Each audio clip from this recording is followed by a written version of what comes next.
Adlaw kids! Welcome back sa tuang Gen Z Online. Ako si Teacher Nemi ug kami sa CEF nalipay kaayo tungod hangtod karon nakiguyog ka kanamo sa Gen Z Online. Bata, sa matag adlaw kinahanglan nga atimanon nato ang ato ang kagalingon. Isa kini nga pagpahayag nga atong palangga ang ato ang kaugalingon ug ang ato ang mga mahal sa kinabuhi. Atimanon usab nato. Ato ang atimanon atong lawas pinaagi sa tama nga pagkinabuhi. Tama nga pagpili sa pagkaon. Kay dili tanan nga pagkaon maayo sa ato ang paglawas. Kung atay manghod, luis siya kung unsa ang tamang pagkaon, unsa ang dos and don'ts nga iyahang kaunon. Kung dili lang basta atimanon nato ang ato ang kaugalingon, ato ang panglawas, kundi apilon usab nato ang atong espirituhal nga kinabuhi. Pinaagi sa pagsubaybay sa ato ang Gen Z Online. Karon nga episode ubanan nato si Teacher Ivy sa Memory Verse o si Teacher Mayang o Maria sa ato ang Bible lesson. Naghatag makatunan. Tara, sugdan nato kini pinaagi sa pag-ampo. Ang pag-ampo bata, mao kini ang higayon nga makipag-istorya kita sa Ginoo. Ubanan nato sa pagbasa sa ihang pulong nga anaa sa Biblia. Pwede ta mag-ampo sa ato ang kaugalingon, iapil usab nato ang ato ang minahal sa kinabuhi, ang ato ang leader sa Pilipinas, ato ang mga leaders nga sa kanya-kanya nga organisasyon. Leader sa atong panimalay, iapil nato sila. Pwede ka nato iampo ang ato ang friends nga dili nato kauban karon, ang ato ang teachers o kinsa nga mga tao nga anaa sa imo ang una-una. Tara, atong i-fold ang ato ang kamot ug ipiyong ang mata. Ginoo, salamat sa karon nga adlaw. Salamat karon nga episode nga makapadayon kani sa pagtuon sa imong pulong. Ako nagaampo sa bata nga nakikuyog kanamo karon nga ikaw magatabang sa iyaha sa pagkinabuhi matag adlaw. Tagay siya ug kaalam ug kahibalo sa pag-atiman sa ihang kaugalingon, pinaagi sa pagpili sa maayong pagkaon, maayong basahon ug ikaw magagiya kaniya sa tama nga pagtulunan matag adlaw. Tabangi siya nga magsunod sa imong pulong o tabangi usab siya nga makatuon siya unsang pag-ampo sa iyahang mga minahal sa kinabuhi o mga amigo ug amiga. Ginoo, tabangi usab siya nga makasabot siya sa imong pulong. Karon nga episode. Wala ka ni mahimo kung wala imo tabang, tungod kay ikaw lamang ang among ginasaligan sa tanan. Sa ngalan ni Jesus. Amen.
Mayang adlaw mga bata, si Teacher May nausab ang inyong makakuyog karon sa inyong Bible Story Time.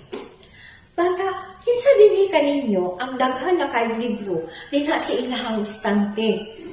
Mula kinabasa. Ang uban tinuod kinabasa man, pero na isa ka libro na kinahanglan basahon nato kini.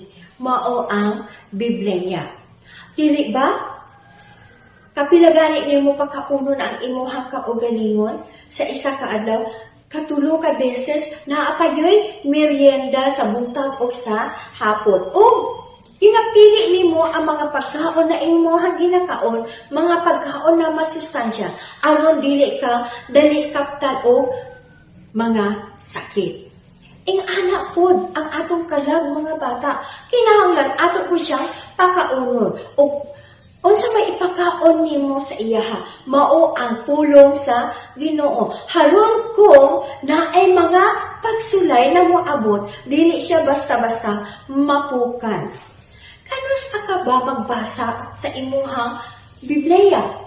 Una, tingali, usa ka mo bangon or maghimo sa imuhang adlaw-adlaw na mga bulaton, imuhang basahon ang imuhang Bible.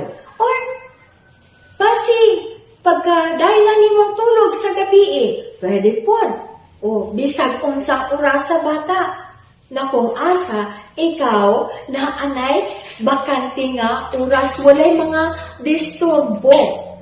Unya, pila pud ka minuto ka magbasa sa Biblia para sa isa ka bag-uhanon na magbasa sa Biblia, kinahanglan nimo bisag 10 minutes lang o 10 ka minuto, okay na siya.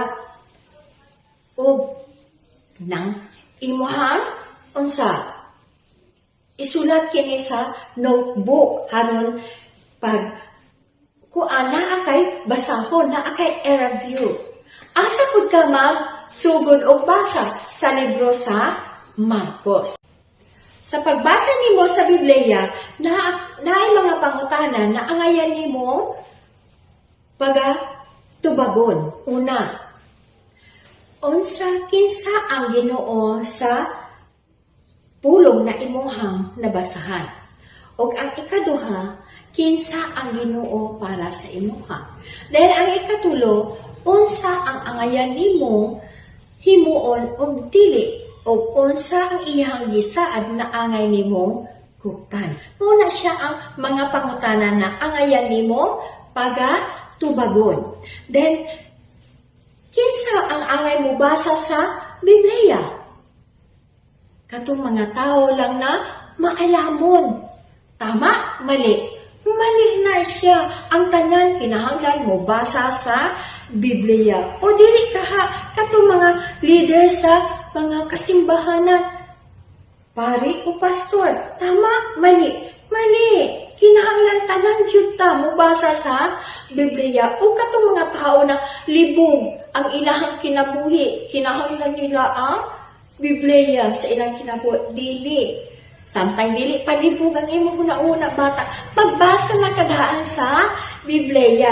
Or kini, tama ba ni o mali? Tabangan ka sa balaang spiritu. Tama?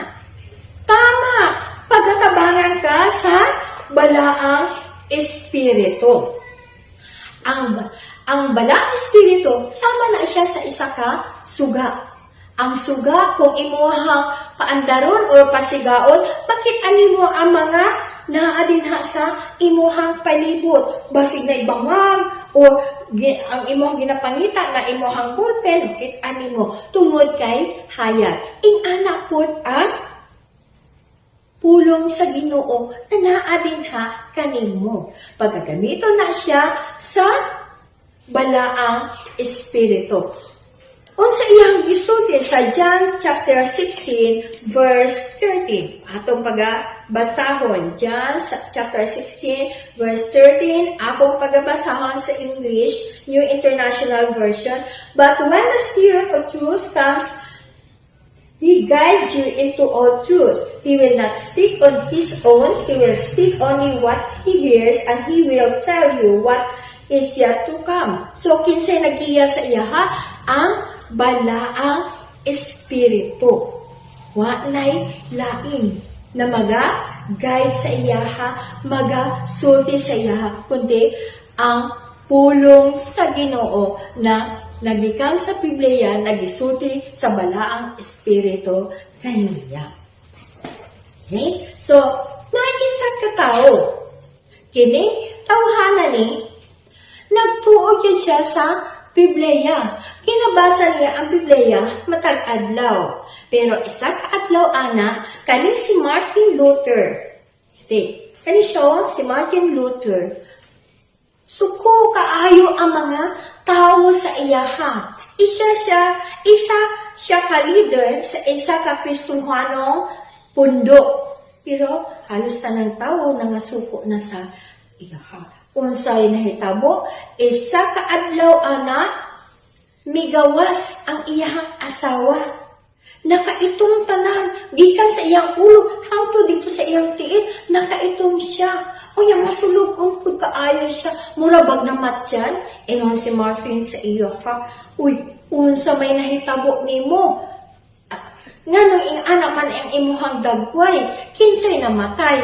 Ang siya, Ginoo, ano siya, kanusa pa ba namatay ang Ginoo? Nabuhi man ang Ginoo, ang tinuod magani, magani ang Ginoo bisag asa. Diyan na, dili, patay ang Ginoo, tanawa na mo ng imong itsura o, murag na matyan, na wala na makatabang sa imuha. Ay, unsa ga ang gisulti sa pulong sa Ginoo? Ato mong pagabasahon dinhi sa libro sa mga buhat. Dinhi sa libro sa mga buhat, nag-ingon siya. Akong basahon sa libro sa mga buhat sa Acts 16:31. Believe in the Lord Jesus Christ and you will be saved. Unsa daw? Tuo. Tuo kay Hesus Kristo, kay ikaw maluwas. Maluwas ka. Dili lang sa imong sala, kundi maluwas ka sa tanang mga problema kay naay Ginoo na magatabang sa imo. Naa si Jesus na magatabang sa imuha. Bisag ang Philippians 4:13 nagsulti.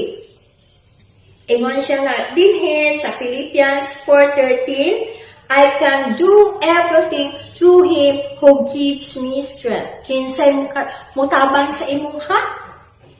Si Jesus, ang anak sa Ginoo. Tabangan ka. Usab sa Biblia na mag-ampo. Ang Biblia, mga bata, makatabang ka nimo unsaong pag-ampo. Dili lang kay makatabang, kundi makapabag-o po sa imuhang kinabuhi. Maglahi ang imong pagtan-aw sa imuhang kinabuhi. Sama kung mabasahan nimo ang pulong niya diri sa Matthew chapter 26 verses 25 hangtod 27. Therefore, ingon pa siya din, therefore I tell you, do not worry about your life, what you will eat or drink, or about your body, what you will wear. Is not life more important than food, and the body more important than clothes? 26, look at the birds of the air. They do not sow or reap or store away in barns, and yet your heavenly Father feeds them. Are you not much more valuable than they? 27. Who of you, by worrying, can add a single hour to his life? So, sa anang pamaagi, makaampo yun ka sa Ginoo. O kinahanglan, imo kong isag ulo ang Biblia. Dilibot pasabot na kining tibuok Biblia, imuhang ibutang sa imuhang huna-una, dinhi sa imuhang ulo, kundili kana magkakuan ba? Makabalo ka kung asa pangitaon ang isa ka bersikulo or katong imuhang nabasahan. Suhito ka. Diba si Jesus sa dihang gitintal siya sa yawa unsay iyang gigamit ang pulong sa Ginoo. Tanaw nato ha, basahon nato ang John chapter 14 verse 26. Ingon ang John chapter 14 verse 26. But the Counselor, the Holy Spirit, whom the Father will send in my name, will teach you all things and will remind you of everything I have said to you. Ang tanan na gisulti niya, ipahinumdom na niya sa imuha. Munang kinahanglan na anak dinhi sa imuha, huna-huna. O kato siya na nais mong huna-una, mautoy mo convict or musulti sa imuhang kasing-kasing kung unsay angayan nimo taga himuon. Hindi ba ingon siya sa iyang pulong sa Salmo 119. Itong basahon sa Salmo 119 ang iyang gisulti dinhi, your word that I have hid in my heart that I might not sin against you. So, ang pulong sa Ginoo na imong gitipigan din na sa imong kasing-kasing, maoy musulti kanimo or maoy maghatag kanimo og kaiso na dili ka makasala. Unsa na ganit to ang angay nimo pagahimuon sa imong Biblia, una imuhang basahon. Unya ang ikaduha, pangayo og tabang sa balaang espiritu. O ang ikatulo, tuhui, ampui, ibutang sa imong hunahuna. O ang ikaupat, tumana kung unsa ang gisulti sa Biblia. Obey God's word. O tumana kini. Naisa ka bata, naa siya sa Good News Club. Kini isa ka istorya. Na isa ka tao, nadunggan niya, na naisa ka tao na magpatukod siya o balay. Asa niya ipatukod ang iyahang balay? Dito sa ibabaw sa bato. Haron kumaabot ang dako kayo mga dagko kayong mga balon or kusog kayo ng mga hangin, dili matukwang or maguba ang iyahang balay. So, iya ka nang gituman. O, hinuod man, katong isa ka bata na nakadungog sa story, na istorya, may tungod sa kanang balay na gibutang sa ibabaw sa bato, ingon siya na, mura kog sama ani. Kinahanglan pud nako si Jesus diri sa akong kinabuhi. Kay si Jesus maoy kanang patukuranan na ako magmalig-on. Mao to pag-abot sa ilang balay, iyaha nag-ampo siya sa pagdawat kay Jesucristo. Kay ngano unsay gisulti sa pulong sa Ginoo sa John 1:12. Tanaw nato ha, atong pagbasahon. Yet to all who receive and believe in His name, He gave the right to become children of God. Mamahimo kang anak sa Ginoo kung ikaw motuo or mo dawat o motuo kay Jesucristo. Ug tungod kay gituhuan niya si Jesucristo dinha sa iyahang kinabuhi, dili na lisod sa iyaha sa pagtuman sa gusto ipahimo sa Ginoo sa iyaha. Yung una, sige, konsumisyon yun kaayo ang iyahang mama dili kabalo unsaon niya ang iyang anak na si Hari. Unsay ginahimo sa iyang mama, sige na nagpangasaba. Kay hangtod karon ingon pa siya, wala pa nahimo ni Hari ang iyahang mga module. Nagtambak na iyahang module. Ingon niya mama, Hari, ang iyahang module din himuan na. Kano sa panini mo himuon? Pero sa dihang siya nakabaton na, gipasunod niya si Jesucristo din sa iyang kasing-kasing. Iyahan na kining tuman ang ginasulti sa iyaha. Kaya nga naman, ginahimo niya ni, dili para sa iyahang mama, kundi ginahimo niya ni para sa Ginoo. Mo na hinungdan ngano nakahimo na siya sa iyahang mga modules. Kaya nga sa iyang gisulti sa Colossians chapter 3 verse 23, whatever you do, work at it with all your heart as working for the Lord, not for men. So, ginahimo niya iyang module para sa Ginoo, dili para sa iyang teacher o para sa iyahang mama. No? So, bata, dili igo na ang kahibalo nimo mahitungol sa Biblia kanang dili nimo i-practice. Kinahanglan i-practice yun nimo ni. Sama sa katong isa pud ka tao. Nakahibalo siya na asa ipatukod ang iyahang balay. Pero wala niya nigi tuman. Asa niya gipatukod ang iyang balay? Dito sa iba sa balason nga lugar. Pag-abot o niya sa dako kaayo nga hangin o dako kaayo nga tubig, nabanlas ang iyahang balay na anod nawala in anak pud ka bata. Kung ikaw dili tuman sa gisulti sa pulong sa Ginoo, ikaw dali lapod wala makahimo og sala. So karong adlaw asa ka sa duha. Sa duha na nagpatukod og balay. Dinhi ka ba? Kay ikaw ba ni? Or ikaw ni siya? Mamili ka sa duha. Kung asa nimo gusto na ang imuhang kinabuhi mahimong malig-on. Ingon ang Romans 10:13. Romans chapter 10 verse 13. Nag-ingon. Ingon siya dinhi. 10:13. Kung kinsa man ang manawag kaniya, siya pagaluwason sa Ginoo. Kung kinsa man ang manawag sa iya, who will call upon the name of the Lord will be saved.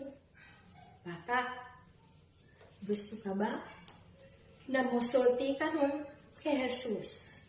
Na pagadawaton nimo siya din sa imuhang kasing-kasing?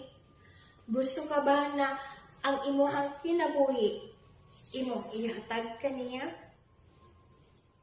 Ikaw lagi makatubag, anak. Shall we pray? Yes, Lord, salamat o God sa higayon na imuhang igahatag sa mga kabataan sa pagpili gayon nila dinha kanimo na ikaw tawagon nila na ilang Ginoo ug manluluwas sa ilang kinabuhi. Tabangi ang matag usa na tao na naa dinhi sa kalibutan karon Ginoo na ang ilahang pagtuo naa gayon dinha kanimo pinasikad or dinhi magikan sa imuhang pulong. In Jesus' name I pray. Amen.